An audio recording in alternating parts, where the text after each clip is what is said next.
Anybody has any questions? Aditya, I have a question. Yes, Vijay. My Vijay, where question are you is connecting from? Which city? Dubai, Middle East. Are you from Dubai? All right, brilliant. Yeah, my question is why we want to call Maya. I understand that the ignorance of knowledge of self, is that the only reason we call it Maya? Or otherwise, uh, why you want to call the Maya is any other reason any other reason? Could you elaborate on that, please? I What do you mean by understand. call the Maya, Vijay? Yes, I understand. It is illusion kind of thing. Everyone says that illusion, illusion, but I'm not able to assimilate it. What Hmm. is it exactly? I could be able to explain it. What exactly Hmm. through the scriptures or in dictionaries, the Maya, the Hmm. concept of Maya. Uh, what I heard from that is the Hmm. ignorance of knowledge of the self. Hmm. So that is the reason call Maya, but Hmm. I'm not able to assimilate it. Hmm. I don't know whether I So, did no, put it that in right way. absolutely, absolutely. Vijay, why don't you take a shot at communicating what you have understood so far so that I I can continue from there? How would you define Maya in your understanding? I understand that the famous clipboard theory, which we explained last few weeks back, I remember. So Yeah. it, the clay is there, but the pot is there. I understand that our classical example of snake and rope, that is the ignorance of the knowledge of the rope that makes us to understand it is a snake. Yeah. So that concept, till that I understand what is the Maya, we call it as a Maya illusion. Yeah. From there on, I'm not able to assimilate it. Hmm. All right. Sure. So My Maya is basic question is that sorry, go why ahead. you want to call, sorry Go to ahead. interrupt. My basic Yeah. question is why you want to call Maya. Everything is so real, but Hmm. why we want to introduce this word, the Maya? Hmm. Yeah.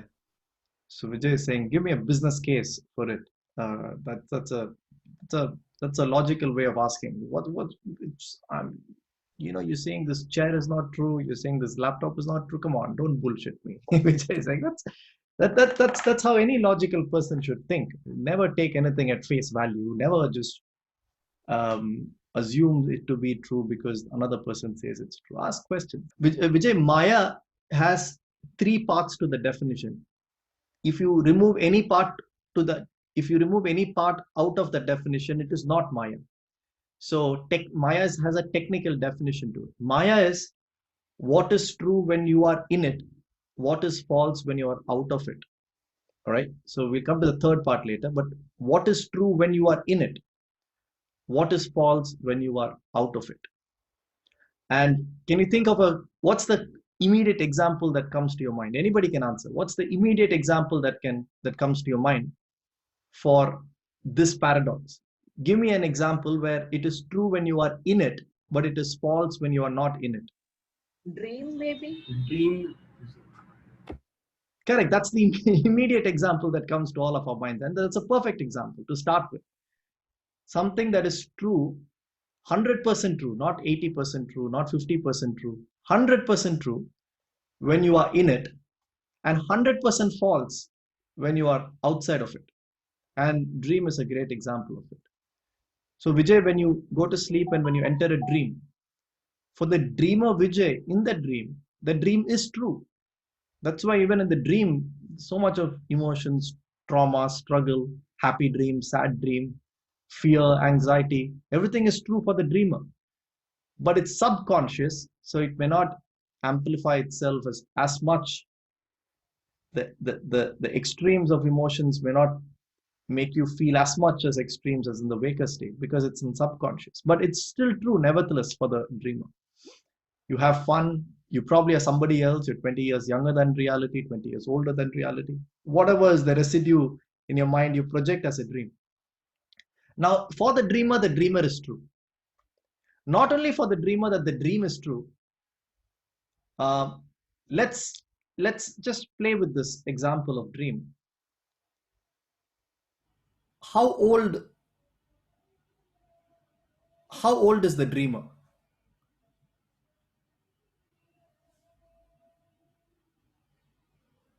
Anybody?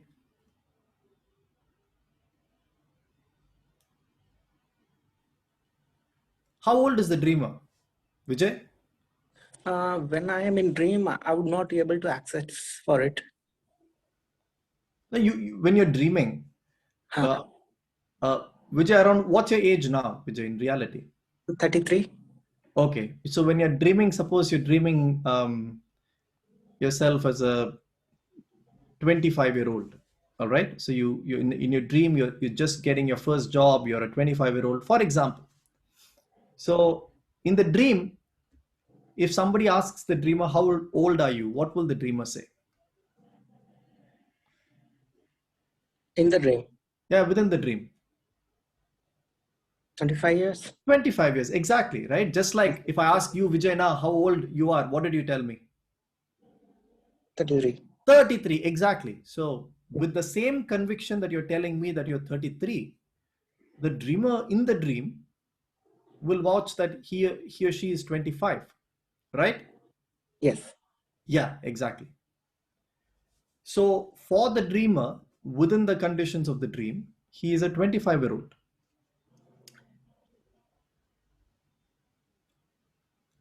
If you ask the dreamer, Vijay, where were you born? What will he say? He'll give you the name of some village or town or city, right? Yes. Yeah. If you ask him, to whom were you born? What will he say? In the dream. Yeah, the No. dream. What will the dream Vijay say? To whom were you born?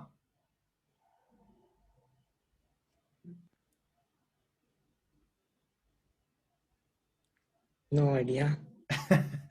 To whom were you? To whom is anybody born? Parents. Exactly, exactly. Yeah. So the dreamer will vouch that he is the effect. So he needs a cause for birth, isn't it? So he will probably point you to. I'm not. Every dream may not have parents. I'm just giving an example of reality there. So the dreamer has its own backstory. Is my point here, right? The dreamer has his own backstory. Okay. You don't start a dream being coming out of a mother's womb, right? You start a dream as a 25-year-old.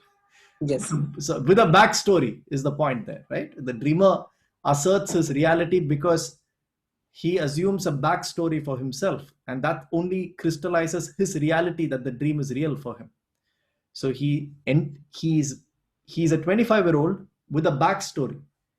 He doesn't realize that he was born as a 25-year-old with a backstory. He thinks that he has grown up into a 25-year-old from birth. Correct? Yes. Yes. Correct. So dreamer would say, I was born out of a union of my parents, and I was born at this year, this time, whatever, whatever. So what are the conditions that make the dreamer assert his reality in the dream as real, Vijay? How does a dreamer think that the dream world is indeed real? Based on past experiences. Correct. Based on memory. You're right. That's a very good answer. So based on memory, the dreamer has memory of his past. Yes. Right? The dreamer is 25-year-old, but the dreamer has memory of his past. He has a dream girlfriend. He has a dream whatever parents. He has a dream house. He has a dream enemy. He has dream emotions. So memory. He has memory of his past. He has a backstory for himself. What else creates reality for him that makes him feel everything around him is real? Apart from memory, what else?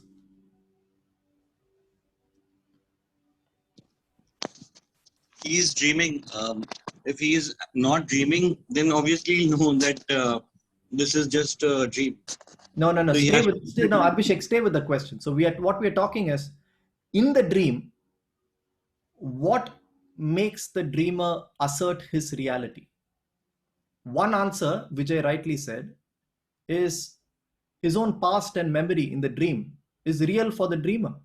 The dreamer knows where he was born. The dreamer says, I'll produce my birth certificate if you want. The dreamer will say, I know the hospital in which I was born. The dreamer will say, I remember my school time. So the dreamer has a memory to back his reality. Of course, from the wakers, when you wake up, Abhishek, you know all of that was a humbug. The entire dream world was not 25 years old, it was 2 minutes old. That is from your wisdom point of view. But within the dream, what asserts a dreamer's reality? One is memory. What else? His own belief. His, Yeah, exactly. his emotion is that. His identification with that self that he sees in his dream. You're right. His belief is identification. What I'm asking is, where does that conviction in that identification comes from? One conviction is because of he has data and memory. Just like Preeti, your identification with Preeti comes because you know Preeti was born in this particular place. Preeti's parents are this. Preeti's if your you know yesterday happened, right? You know 2 days ago so one thing that asserts your reality is memory of continuation. You know yesterday you were alive, today you are alive, so that's continuation asserts your reality. And similarly for the dreamer, he is able to see continuation within the dream to assert his reality. So what else is giving him conviction that the dream world is real? Emotions to whatever is happening in the dream. Fact that he is alive in the dream, maybe.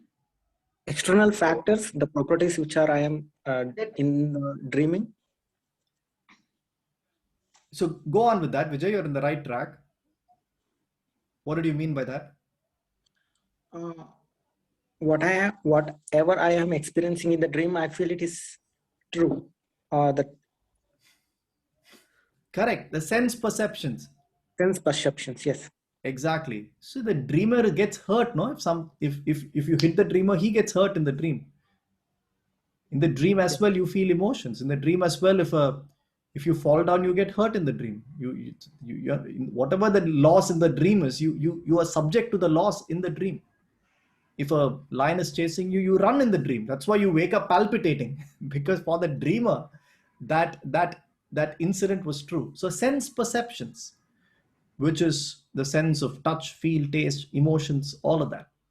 So there are two conditions that we assert reality with in the dream, which is the dreamer believes he has a backstory to justify his claim that the world is real and he is real. And then the dreamer, when he sees the world around, his sense perceptions are able to relate to the world. So obviously it's real. He sees a table, chair, he sees a world around him, he sees the trees, he sees characters, he sees girlfriend, he sees his parents. So how can the eyes and touch and smell be wrong? He's seeing it live.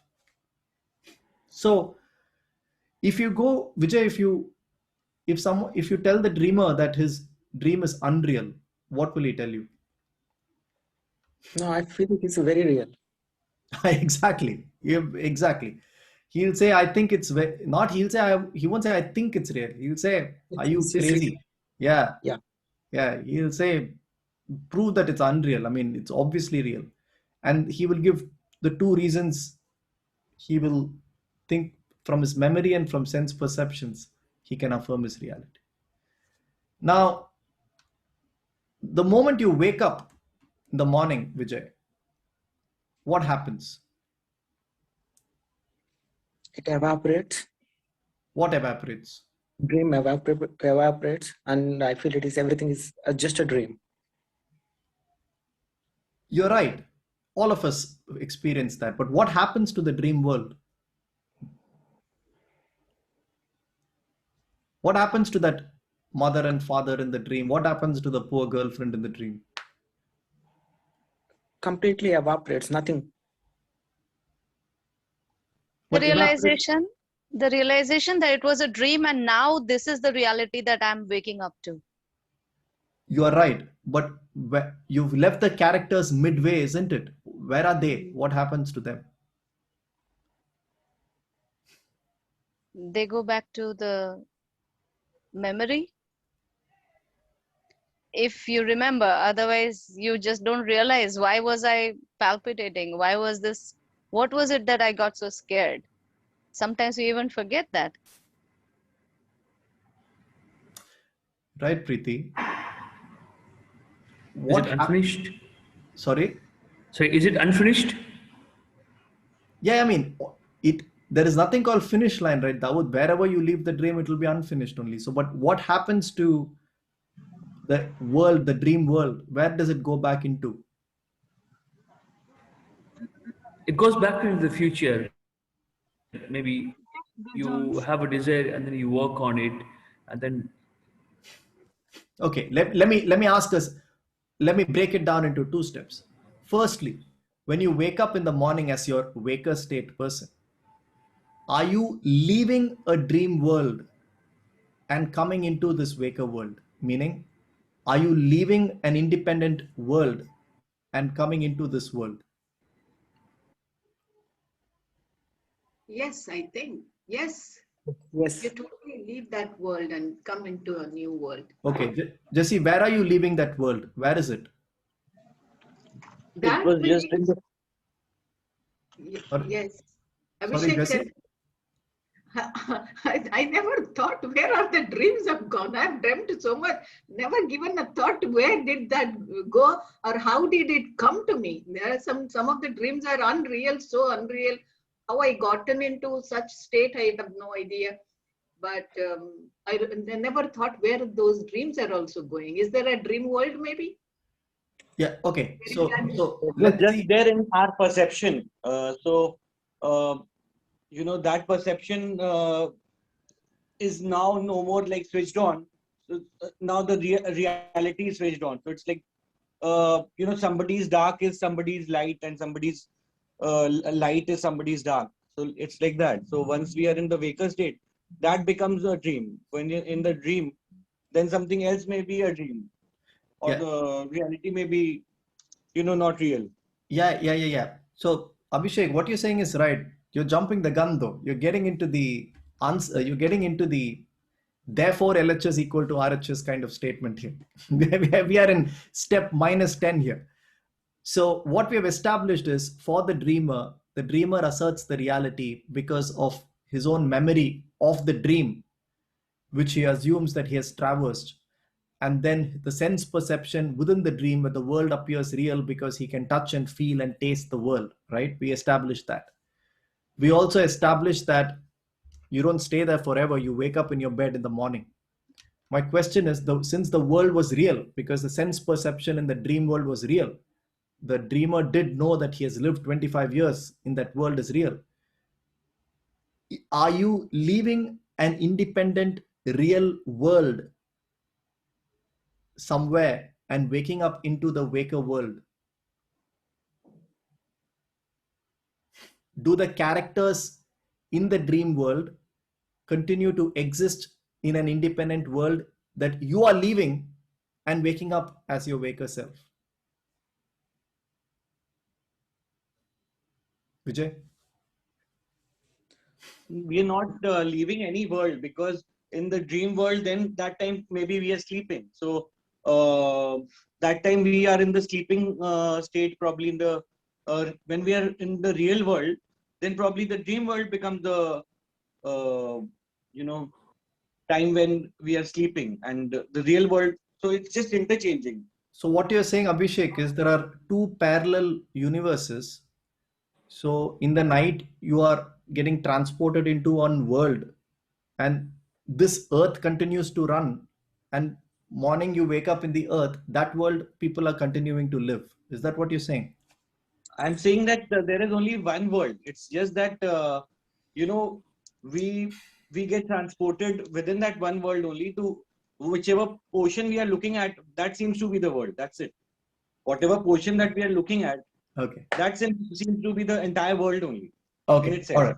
All right. So without running the risk of complicating it too much, let's, when you wake up in the morning, what happens to that friend in the dream? Sir, when you wake up in that morning, everything about the dream folds back where? Vasra Bank? Into your own mind. Where did everything in the dream played out where, Vijay? Yes. It was playing out in your own mind, isn't it? Yes. You went to sleep in the night, you remember that, right? Then you sleep for 8 hours, which comprise of deep sleep, where there is zero activity of the mind. And there are dreams that come out. I mean, our rapid eye movements show we dream 20-30 dreams a day. We remember a few of those, especially the ones just before we wake up. But in that dream world, we dream whatever we want to basis the residue vasanas desires in your mind. You may dream yourself as a 25-year-old 40-year-old 20-year-old, a girl, a boy, a terminator. For all you know, there will be zero gravity. Whatever you read Harry Potter 6 hours the previous day, you'll dream of being in Hogwarts school, right? You read Terminator, you'll probably dream about robots, and you're probably one of the robots. Whatever your world is, whatever you've created in your dream, where does all that go when you wake up in the morning is the question. It folds back into your own mind, isn't it? Yes. Are you leaving a Terminator world, sir, and then waking up in the morning? Are you leaving any Terminators in a separate world? There was no world except in your own mind, isn't it, in your dream? Yes. You're not leaving a physical dream world somewhere else and waking up as Vijay. There was no physical world out there. It was projected out of your mind and it folds back into your mind, correct? Yes. So if you dreamt that you had a old mother who you loved really, who you loved a lot, when you wake up in the morning, would you feel sad that you've left her alone in a lonely world and now you're woken up? It's stupid to think that, isn't it? The moment you wake up, you will know that it was just an illusion. It was just your own dream. If you win a jackpot in the dream, there is no world where is waiting for you to come and encash that jackpot, isn't it? It was just your own mind where you dreamed and it folds back into your dream. Correct, Vijay? Yes. So the moment you wake up, you've realized what, Vijay? What have you realized? However bad or good your dream was, the moment you wake up, what do you realize? It's not real. Exactly. But what will the dreamer tell you when in the dream? In the dream, it says real. That is Maya, right? So Maya has two parts to it. Upon conditions, there is assertion with proof, not without proof, with proof that something is real. When those conditions are taken away, there is assertion with proof that it was just imagination, projection, illusion, which is Maya. So Maya is not just illusion. Maya is not just unreal. Maya is real upon conditions, and upon changing conditions, it becomes unreal. So one of the examples to understand is the dream, but we can understand this through many examples, Vijay. Dream is easy example. It's less work for the teacher to explain dream because we all experience it. Every day, your life, you can experience Maya in reality. You are experiencing Maya every night. You're dreaming, and in the dream, everything is real. You have emotions, you have family, you have friends, you're doing all the rowdyism there. And then when you wake up, you're not even held accountable to that karma in the dream. If you murder someone in the dream, you can't go to jail here. If you win a lottery, you can't encash it here. If you take a loan there, you can't pay EMI here. So dream, everything in the dream, characters, karma, everything falls back into your own mind. And the waker state starts again. But when you wake up, you call the illusion of the dream. So from a dreamer's point of view, you're self-realized. From a dream's point of view, when you wake up, you've realized the true picture of the dream. But the dreamer cannot do that. So that is Maya. That is true when it's present, untrue in its absence. Maya, you can even feel, Vijay, in your own habits here in the world. Leave the dreamer and waker. And we have seen this to a person who's dependent on drugs, for example. It is impossible to imagine a day go by without the supply of that addiction. He genuinely feels that he just cannot survive 14 hours without the drug in his bloodstream. For you who haven't got into that habit, it is stupid to even think that a day can go by only with the supply of the drug. So for that person who is in that samsara of that requirement of a supply to keep him afloat, it could be LSD, it could be cocaine, it could be even smoking, it could be alcohol, whatever or it could even be a good habit. It could be that attachment to exercising 3 hours a day, and suddenly you go on a holiday and you are not given access to that whatever fitness machines and exercise. So your day becomes miserable, and that misery is true for you. However, a person who does not have that routine or does not have that addiction, their day is, they'll ask, what misery? What misery? There's no misery, my day is good. So again, you see Maya every day. Maya is that suffering is true upon certain conditions. But for another person, in the same conditions, there's no suffering. So is the suffering true or not? It is true for the person feeling it. It is untrue for the person not feeling it. That is Maya. So in our lives today, whatever we cling and crave for, hold dear, is true for us. And we ask ourselves, how can life be the same without some of these things going the way it should? Without my children being happy, without my this happening, without my boss, my relationship, etc., etc. And whatever we are identified as real will be the source of our happiness and source of our suffering, sukha and dukkha. And the extent to which you're attached to something as real will be the extent of intensity of sukha and dukkha. And both the sukha and dukkha are episodic. Sukha happens, dukkha happens. Sukha happens, dukkha happens. And that is the cycle of karma and samsara. The more sukha, we saw there are certain realms of samsara, like Deva, Asura, and Manushya. We saw the 3 experiences of life, where there is more sukha than dukkha. Then there are 3 realms of life where there is more dukkha than sukha, depending on your own karma.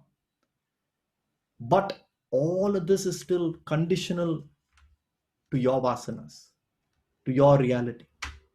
For a person who is not conditioned by those imprints, vasana, fragrance, where is this reality? So your experience of feeling battered and bruised and depressed through the pandemic, isolation, and lockdown was very true for you. For another person, untrue. They're happy and celebrating that they are introverted people, for example. So your experience of reality is conditional to your vasanas, your temperament, your gunas.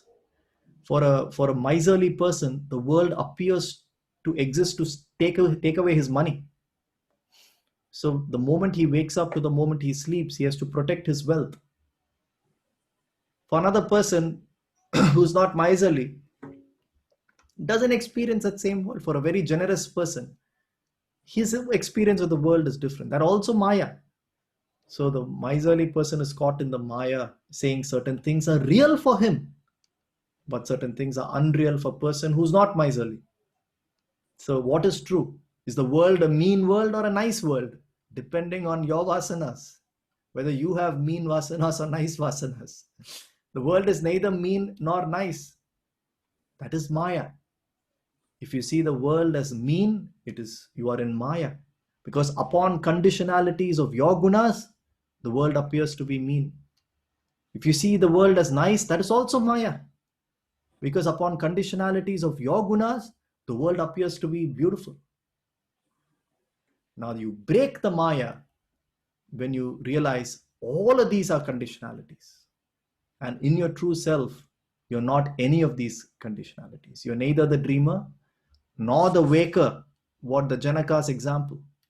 Ashtavakra Swami says, you are that awareness that was present in the dream state and the waker state. You are who was experiencing the dream and experiencing the waker state. that you have not accounted for yet. You assume you are the 25-year-old dreamer, Vijay, or the 33-year-old waker, Vijay. Who was there in the dream to experience that 25-year-old Vijay? And who was there in the dream? Who's there in the waker to experience a 33-year-old? They're not the same body. The dreamer had a different body. They're not the same mind as well. The dreamer was projecting different emotions, but that awareness in which, the sakshi in which all of this canvas plays out is the self in you. Now that alone is outside of Maya, because that is unconditional, isn't it? That is not conditioned by the dream, nor is it conditioned by the waker's temperament, nor is it conditioned by the deep sleep. It is just pure witness. That's why we call it witness consciousness. One of the names for the self is witness consciousness. It is not conditional consciousness, because conditional consciousness exists only upon certain conditions. Within that conditions, it's true. Outside of that conditions, it is anityam. It is impermanent. That is why in our Bhava Chakra, all of that chakra is held by Mara. And Mara, the demon, symbolizes anityam. It's impermanent. The only thing true is outside of those conditions, which is where Buddha is pointing us to the moon, which is the only true self. So that is Maya, Vijay. Does that make sense? Yes, Aditya. Now, the last point here, Vijay, is, this is a little mind-bending. What makes you assert reality of this world you're in, Vijay? Now, the world that we both are speaking in. What makes you assert the reality of this world? Awareness? Sorry? Awareness? Yeah. Yeah, what makes you assert the reality of that awareness, that it is true? I mean, you know the dream is false, right? Vijay, I hope you agree Yes. that the dream is false. Yes. Correct. Yes. But you also agree that this world is true, right? Yes. So what makes you assert that this world is true?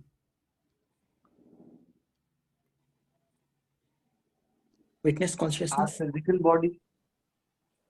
Go back to the same what the dreamer would have thought of. You are not thinking any different now. Sense perception. Exactly. Sense perception. What is sense perception? You are able to touch and feel and see this thing. Correct. The conditions, yeah, the conditions on which the Yeah. person is living. So what is the, if someone tells you that this world doesn't exist, how will you rebut that person to prove to him that this world is real? So one is sense perception, Jesse, you're right. You can show the mountain exists, the table exists, the pen exists. If you beat him, it will pain for him, right? Sense perceptions. How can you say it's unreal? If I give you one slap, it will pain. So sense perception is a way to prove that this world exists. How else will you prove? What else gives you conviction that this world exists? Our memory, the same thing. Exactly. You have a backstory. Vijay, you will say that, what the hell, Aditya? Dream though I dreamt for 2 minutes, but the waker world, I've been alive for 33 years. I was born in this place. These are my parents. I was born through their marriage, and I have a sibling. I have a birth certificate. I paid my taxes. How can you say this world is unreal when I have a series of activities and to prove that it is true? So memory, which is a backstory, and sense perceptions, which is the world as objects around you, gives you credence for this world. Now, Vijay, my question is there anything more that can give you credence to this world than what gave credence to the dreamer for the dream world?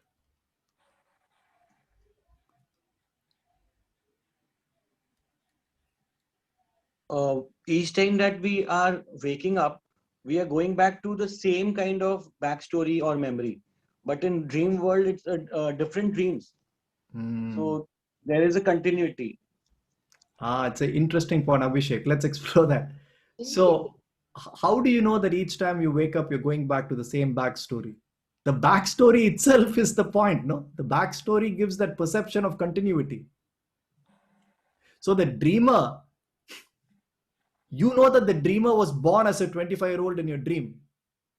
But the moment you become the dreamer will assert that yesterday was true for the dreamer. 3 days ago was true for the dreamer. You don't believe that because now the moment you wake up, you know that the dreamer did not have 25 years of existence. The dreamer had 1 minute of existence in your mind. He was projected as a 25-year-old with 25 years of backstory. But as a waker, we will say exactly what the dreamer says. We will say, no, but there is continuity. I've lived 33 years of existence. All the wakers will have a similar, who are in a similar situation, have a similar backstory. So maybe that could be a thing. It's a great point. You can validate with other people. Just like in the dream, you can validate with other people. You can ask, see, suppose you dream of yourself as a 25-year-old. Once you enter the dream, you can ask the other people, did I exist yesterday? Of course, they will tell you that you existed yesterday in the dream. The other people in the dream are not going to tell you, you know, Abhishek, the dreamer, you're actually Abhishek, the waker. You've projected all of us to help make you self-realize. Nobody's going to say that in the dream. The dream, everybody within the dream world are also hostage to the conditions of the dream. Correct? But actually, there is no separation within the dream. It's all from your own mind. So there are 10,000 characters in your dream, sir. But 10,000 characters appear to have different vasanas, different karma, different minds, different temperaments within your dream. But where did all of them come from? From your own mind. Therefore, where did all of their temperaments come from? From your own mind. Where did all of their karma come from? From your own mind. There was nobody in the dream which was apart from your own mind. But now when you wake up, now in the waker state, you see separation, just like the dreamer saw separation. You see different people with different temperaments, with different vasanas, different karmic footprints, who will vouch that Aditya, yesterday, remember we played cricket yesterday, 5 years ago we went to school yesterday. All of that asserts our reality. So the point is, our assertion in reality, we can have, we can have the consciousness or the viveka to, determine our actions. But in dreamer state, we are helpless. We don't even know we are acting when we are acting. Here we can consciously exercise that. Go ahead, Jesse. Maybe this is also another kind of a dream that we are in. Nice. So basically we assert with the same bullet points our waking state reality with the same points that the dreamer would assert his reality. There is no additional proof of waking reality than the dream reality. Now, that doesn't mean the waking reality does not exist. We're not teaching mumbo jumbo, the woo-woo stuff here. The waker world exists upon waker conditions. The dream world exists upon the dream conditions. The deep sleep world exists when the mind doesn't illumine anything. And this cycle keeps going on and on and on. So what Ashtavakra said to Janaka, he didn't say the dream state did not exist. He didn't say that is unreal. He didn't say the waker state is unreal or real as well. He said both of these are conditional realities. Upon conditions, that world exists. And when that world exists, that is true for the person existing in that world. But the actual reality is what backs all of this collectively. So that is Maya, Vijay. Maya is what exists, what seems to be 100% real when it exists. What seems to be 100% unreal when you call the bluff of it. Make sense, Vijay? Yes, Aditya. Brilliant, brilliant. In our own life, right? We act hastily because we think that emotion is real. 2 days later, we think, oh God, why did we act? Because now that anger is unreal. So you can call out Maya even in your corporate setting. You get an email with someone criticizing your PPT, and you want to reply all and put 3 people in it because your ego gets hurt. Ego is Maya. That ego activated to get you angry is true for that moment, untrue 5 minutes later. But when it is true, you already acted in haste. So gone. But 5 minutes later is untrue. Which is real? Both are real. When the mind was activated, when the anger was activated, that anger is real. When the anger subsided, what happened? The conditions changed. So in new conditions, peace of mind is real. So when you're sitting in meditation, the world seems a nice place. That is real. The moment you finish meditating and engage with the world, the worst of you comes out. That's also real. So our conditions keep changing. And in changing conditions, changing reality becomes real. So that is all of that is Maya. Physical body. You were different 10 years ago, you're different now. When that was there, that was true. When this was there, that is true. All of that is Maya. So Maya is created by ignorance, we say. Why do we say Maya is born out of ignorance? Because the dreamer was ignorant of the larger reality. The waker, you are ignorant of the larger reality. So the moment there is ignorance, we start living with limited identification in whatever conditional reality that you find yourself in. And in that conditional reality, look at this. This is the unfortunate reality here. Within that conditional reality, we start going through the cycle of karma and vasanas. Karma and samsara. The dream world, the dreamer does certain things and the dreamer feels good. The dreamer does certain bad things, the dreamer feels bad. That's why some dreams are nice dreams, some dreams are bad dreams. Similarly, in the waker state, you do certain things, you feel happy. You do certain things differently, you feel sad, and the cycle goes on and on and on and on. That is a cycle of birth and rebirth and birth and rebirth and birth and rebirth. Every morning you wake up, the core Advaita would say, and this is not something which I want to talk too much about because this is mind bending. This is not something that you should think about. It will cause depression.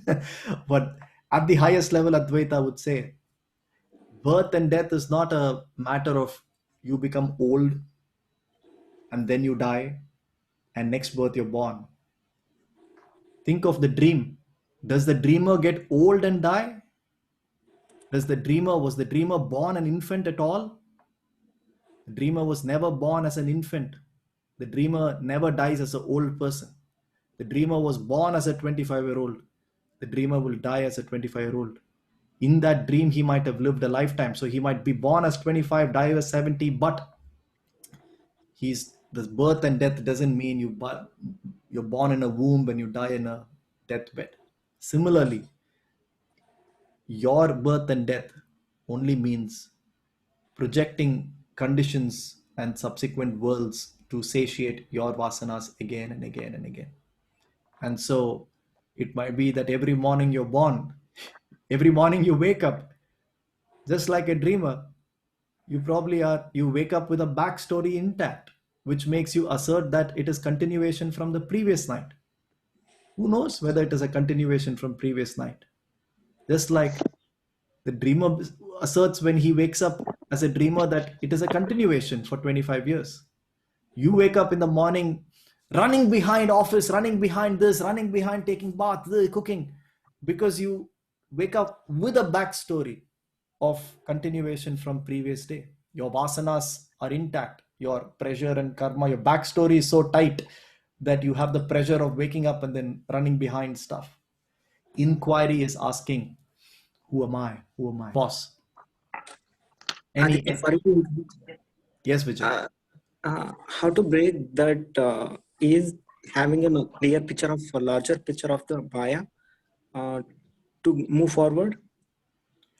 It is staying with the subject, Vijay. See, the thing is, we've been through through our own reinforcements and our own vasana, our belief, extroverted belief, is so strong that just by having a class where we talk about Maya doesn't break our Maya. It is knowledge about Maya. It doesn't break our Maya. So consistency in allowing knowledge to pervade your life is very important. That's why we say TTT, the text teacher tuition, which is you need a process of continually edifying yourself with this knowledge. Otherwise, you too quickly get busy with the world, and rightly so. Outside of this 1.5 hours, you have to go enjoy with your friends this evening. You have to start work in the Monday morning. You have to spend time with your kids, your family. The samsara is so intense that we find ourselves in, that we rarely have time to devote to thinking of larger questions. So the only way to make this a personal reality for you is craft and create time and space where this knowledge pervades through your entire week. Stay with it, even if it doesn't make immediate meaning or sense to you. And then slowly you'll find the clutter of your mind move away and this knowledge be making more sense for you. But remember, what we're talking is the highest knowledge here. You don't need to pressure yourself of understanding all of this. From next week, as I said, we will start Gita chapter 12 with. I just wanted to clarify. So we were just saying Maya is created out of ignorance. So is Sansara also created out of ignorance of the truth? Absolutely. Samsara is created out of. So ignorance of reality creates a different reality, the conditional reality. In that conditional reality, you abide by the laws of that conditional reality. And as you play that game, so will be the results of that game, isn't it? So if you play Super Mario, the Super Mario is not your life. Super Mario is just a computer game. But when you start playing Super Mario, you have to abide by the rules of Super Mario, right? You can't abide by the rules of real life in a game of Mario. So depending on how you play Super Mario will be the results of that game that you would derive. So similarly, the dream is unreal, but within the dream, depending on how well you play to the rules of that dream, your dream will be good or bad or evil. That is how samsara works here. The world is Maya, of course, but when you're in that world, that Maya is real. And in that reality, you have to abide by the rules and laws of the world. And what is that rules and laws? Karma. So karma exists only within conditional reality. Karma is not the highest reality. Reality is outside of karma. But when you are in this conditional reality, within Maya, you have to play by the laws of that game. And how you play by the laws of that game determine your samsara. And last time we saw Bhava Chakra, there are 6 realms of samsara from a Buddhist tradition point of view.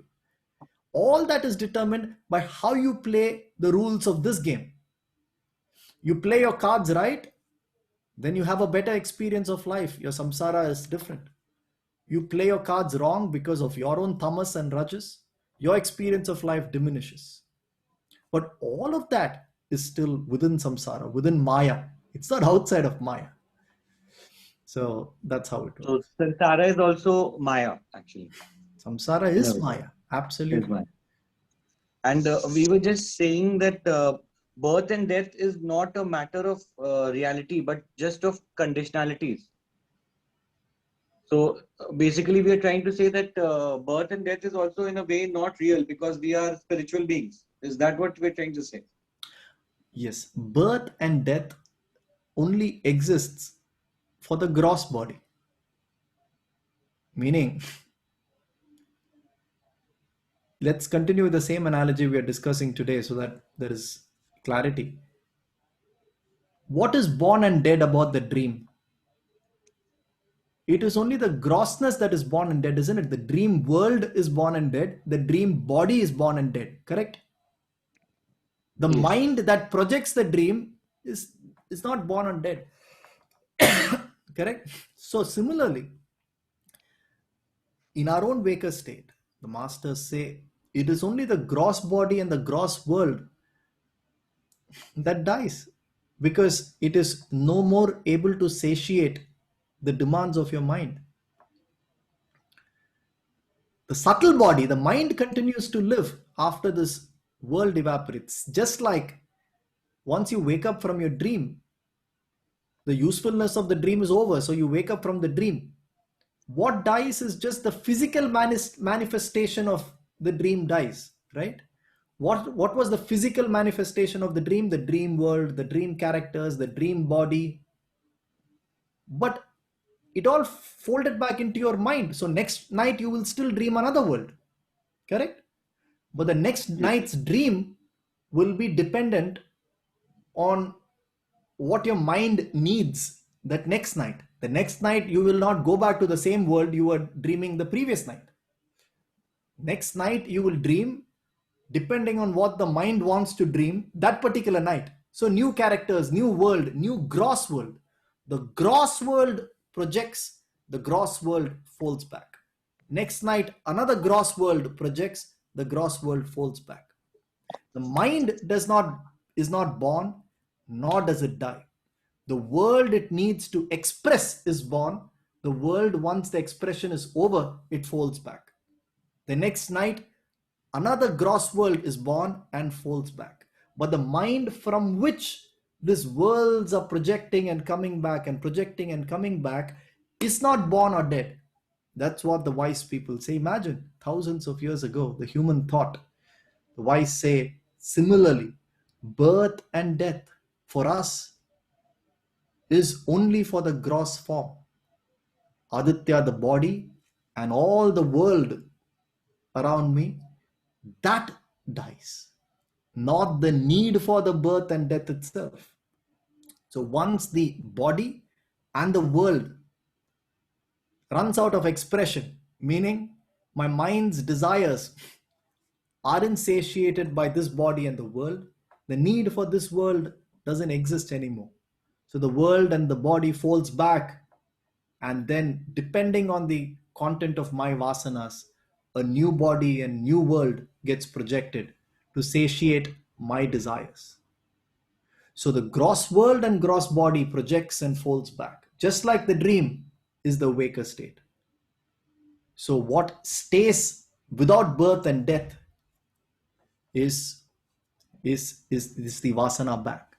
But once you exhaust your vasana bank, when you dispel asatoma sadgamaya, tamasoma jyotirgamaya, if you dispel ignorance with knowledge, there is no vasanas that require projection. You have obliterated, you have destroyed the vasana bank, the desires, clinging and craving to desires. So there is no requirement for a gross world and gross body to satiate your desires. Suppose you have nothing in your mind while you go to sleep. You don't project a dream, do you? Not all nights you project a dream. If you have nothing in your mind to project, where is the requirement of a gross world to satiate the desire? Only if you sleep with, if you read a thriller before you sleep, then you require a gross world, a dream world, to continue that junk in your mind into the dream world. If you have nothing in your mind when you go to sleep, there is no requirement of a dream world, isn't it? So from a larger point of view, if you have exhausted your vasana bank, if you have no desire or attachment which requires expression in a gross world, in the physical world, that's when people say you've attained liberation, because the cycle of projection and birth and death ceases to exist. And so you're not living in this conditional identification anymore. You've attained Jivan Mukti, you've attained moksha, or you've attained nirvana in Buddha's words. You've become one with that witness behind all of these conditions rather than be living in conditions. And that witness is the Atman. is the Brahman. So all through this natak, what are the masters telling you? Tat tvam asi. They're telling you that God or energy or that you think and you in your unadulterated form are one and the same. Just like if you tell the dreamer, dear dreamer, that God which is sleeping in the bed, which has created this entire dream universe, and you, the dreamer within the universe, are actually one and the same. You are from the same mind which you are thinking. The dreamer will look at the world around the dreamer and wonder, where did this world come from? The dreamer does not have an answer to where the dream world came from. The dreamer will look around in the world and think, oh, probably there is a God that created this world, for example, because the dreamer doesn't have access to a bigger reality. So the dreamer is worshipping some energy or God that has created this dream world. But Tat, that divinity that he thinks has created this dream world, and him, the dreamer, are all fibers from the same imagination, which is the mind of the guy who's sleeping. Similarly, the masters say, even in this Veka world, Tat, that which is a mystery for you now. Where does this world come from? Who created this world? Why are we all here? That mystery, Tvam, you in your unadulterated, unconditional form, are one and the same, the masters say, which is the Brahman, the Atman in you. And the moment you've identified with that, the conditionalities happen and not happen, but you are not caught in that Maya. You are not caught in that web of suffering. So dukkha, as Buddha says, dukkha is suffering, because samsara is incapable of permanent contentment. Dukkha goes off, and what remains is the Buddha, the one who has transcended the samsara.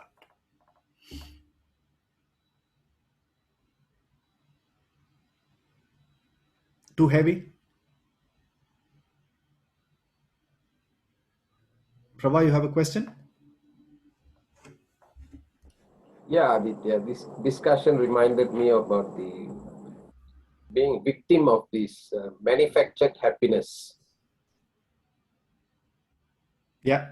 Whole cycle about defining success, defining happiness, defining achievement, power, status, everything seems to be the victim of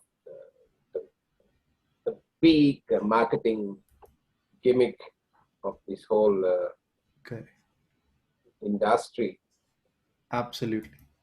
And the extent to which, and your own gunas determine how much you are sucked into the worldly definition of reality. So you find that if you're in the corporate race, which most of us are, including me, if you're in the corporate race, you find that it is so important to do certain things and get a certain amount of money and live in a certain place to get some social status, to get some power and recognition isn't that the basic? But another person who probably doesn't care much about that, they don't see that as reality. They're not caught in the same definition of manufactured success. So our own vasanas and gunas end up creating a world where we think the success of definition comes from outside. But in reality, the success of definition is something we have imposed on our definition of success, something we have imposed on ourselves. Because the same marketing gimmick doesn't appeal to everybody. It appeals to somebody. But we need to be careful, because what may not appeal to you today could easily appeal to you 2 years from now. So we got to continuously direct ourselves to this. That's very true. So the thumb rule of karma is, the greater your grip on this world as real, the greater the power karma has on you to affect you. That's why you find where do you have a greater grip in life? Normally with your inner circle, your family. You don't have that much of a grip on a stranger. So you can see that. So therefore, a stranger also does not have the power to affect you as much as your closer inner circle has to affect you. So if a stranger is dishonest, if a stranger does not take care of himself health wise, you don't give a damn, because you don't have a strong grip on him. His activities don't have a strong grip on you. So your suffering, which is your karma, you don't suffer if he does whatever. If he does good things, you are not jumping. If he does bad things, you're not suffering, because your grip on him is loser. His grip on you as karmic effects is loser. But your grip on your children is extremely strong. So their grip on you, your happiness and sadness, is extremely strong. That's how karma works. Bottom line, wherever you are invested, that has an enormous ability to have a karmic impact on you. So the wise people, and that connects back to a very nice question which Raki has posted on chat. So the wise people, they are detached to everything as a bluff. Why? And this is an important point, my friends. If for those of you who are still paying attention, who still have that bandwidth, intellectual bandwidth to pay attention, going back to dream. When you wake up, what are the components of the dream that you've called out as false? Vijay? Vijay, when you wake up in the morning, there are 100 different things in the dream, isn't it? There's a stranger, there is your child, there is friend, there is enemy. What all have you determined as false when you wake up? Everything. Exactly. Thank you. Including that stranger in the dream is as false as your own dear wife in the dream, isn't it? Yes. You cannot say that the wife in the dream is real, but the stranger in the dream is false. Correct? Yes. It doesn't make sense to say that my dear wife, my better half, the apple of my eye is real. Your wife is as unreal as that stranger in the dream. Though within the dream, your wife was 10 times as close. You were attached to your wife 10 times as much as you would be attached to some random stranger. When you wake up, your wife is as much of unreal as the stranger is. Not the wife, just an example. Your child is as much as a Maya as that stranger is. So similarly,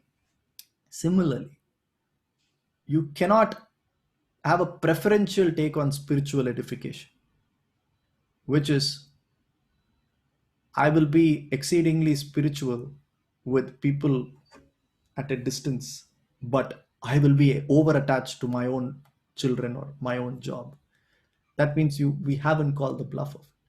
To a person who's self-realized is as equidistant to another person's child as their own child. And that's why they're also good in action. The wise people say, you're the custodians of your child. It's not my children. My children are in my custody. Therefore, I act with them the same way I would act with any other child. And in that comes excellence in parenthood. I would act with my team at work just like I would act with any other team out there. In that comes lack of corruption and lack of excellence in action.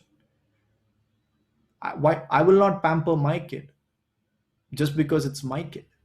And in that comes excellence in action, whatever it is. The point is, upon understanding the truth, you cannot hold on to 20% of it because you want it as real, and 80% of it you 100% of it is either true or 100% of it is either false. Now, that is why we have a highly preferential take on life. Certain things we like, certain things we don't like. But people who realize the truth have an equanimous take on life, irrespective of what happens, including yourself. So, Vijay, last question to you. What happened to the Vijay the dreamer? Is he true or false? Conditional reality. Correct. So Vijay the dreamer is also false the moment you wake up, isn't it?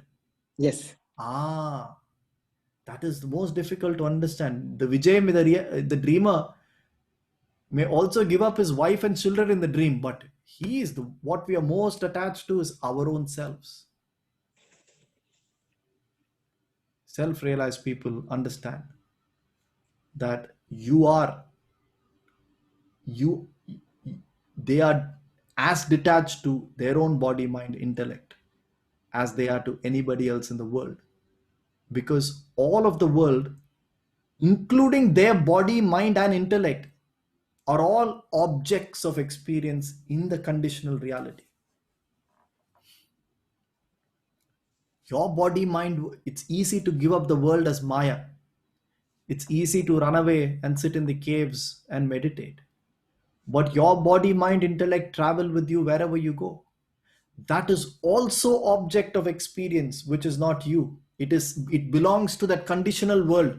It doesn't belong to you. Just like the dreamer's body, mind, intellect belonged in the dreamer's world. When you wake up as the waker, the dreamer's body, mind, intellect, you realize that was also a Maya. That was also an illusion. Similarly, your body, mind, intellect is also not you. It also belongs to this conditional world called the universe that you're living in. So the entire universe, your close circle, family, your own body, your own mind, your own intellect, park all that, pack it and keep it in that conditional reality. What remains is alone you. And only when what remains alone travels the journey, you can achieve what the masters say as nirvana or moksha. So that is separation. That is viveka. Viveka is separating real and the unreal. Through the dream example, we found it easy to separate the real and unreal. It's easy to separate the world and yourself. But more and more, when you come closer to the subject, the I feeling, it's difficult to separate the real and unreal. Why is it easy for me to separate this pen and myself? Because I don't have an I feeling towards this pen.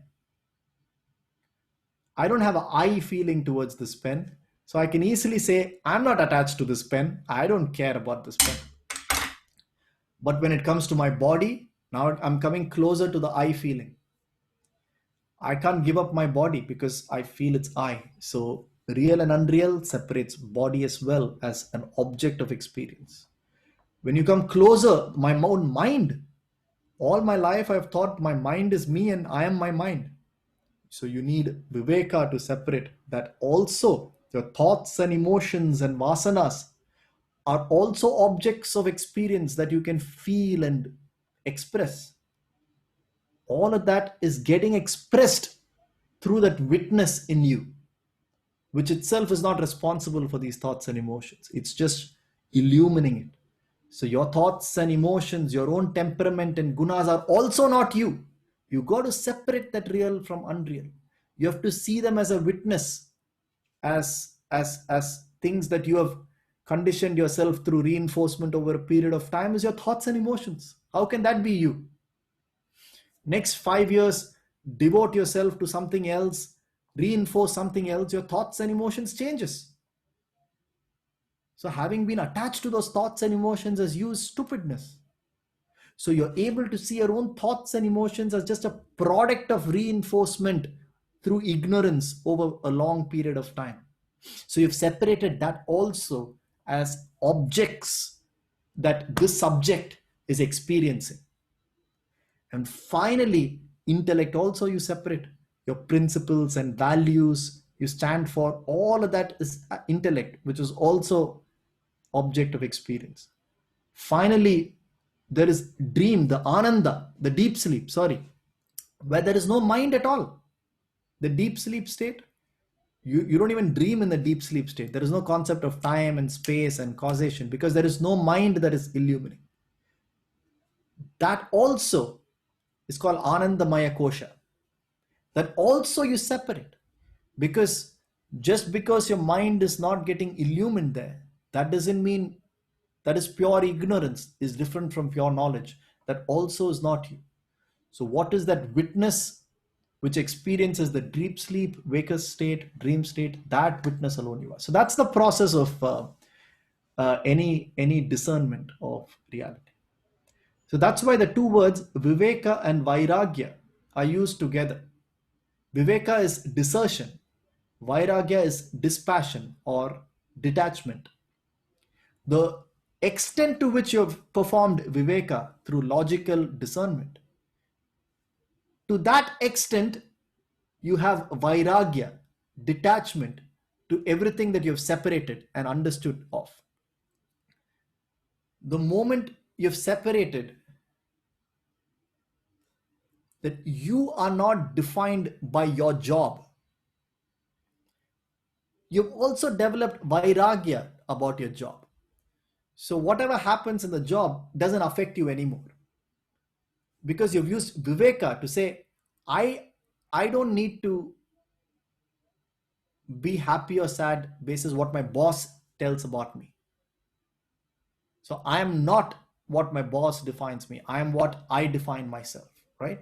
So with that, you've established vairagya on your boss's opinion about you. So you're no more unhappy or happy basis what your job says. You're independent of him. Similarly, when you realize manobuddhya hankara chittaninam, I'm not my body, I'm not my mind, I'm not my intellect, you have established vairagya to what you have separated off. You're no more attached to your body. You use that as an instrument to do the job, but you're not attached to it. You're not attached to your temperament and thoughts and emotions. You're able to see them objectively, but they can't determine your happiness and sadness. So vairagya always follows viveka. On that note, it's been a pretty heavy session, but it's a useful interaction. I'm glad that we've interacted. Let's reflect on this all soon. Thank you. Have a great week ahead. Thank you, Thank you, Aditya. Aditya. Thank you. Thank you. Thank you, Aditya. Thank you. Thank you. Thank you. Thank you.